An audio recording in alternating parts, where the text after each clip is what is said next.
எனக்கு கஷ்டப்பட்ட காலத்துல ரொம்ப உதவின ஒருத்தர்ல முக்கியமானவர் பி.பி. சீனிவாஸ். ஒரு பாட்டு சுமைதாங்கில பாடியிருக்கேன் அப்படின்னு, மயக்கமா கலக்கமான்னு ஒரு பாட்டை பாடி காமிச்சார். அந்த பாட்டை கேட்ட உடனே மதுரை போறது இல்லைன்னு முடிவு பண்ணிட்டேன். அவ்வளவு அற்புதமான பாட்டு. நான் பிற்காலத்துல கண்ணாசன் சொன்னேன், நான் உமக்கு எதிரியா வந்திருக்கிறேன்னு நீ நினைச்சா அதுக்கு உம்ம பாட்டு தான் காரணம். இந்த மயக்கமா கலக்கமா பாட்டை பி.பி. சீனிவாஸ் பாடலைன்னா நான் மதுரைக்கே போயிருப்பேன். அந்த பாட்டு ஒண்டர்ஃபுல் சாங். நீங்க யோசனை பண்ணி பாருங்க.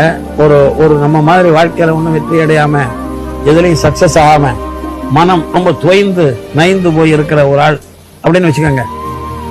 நீங்க கேட்குறீங்க அவனை, மயக்கமா கலக்கமா மனதிலே குழப்பமா வாழ்க்கையில் நடக்குமா? ஆமா ஐயான்றீங்க. வாழ்க்கை என்றால் 1000 இருக்கும்.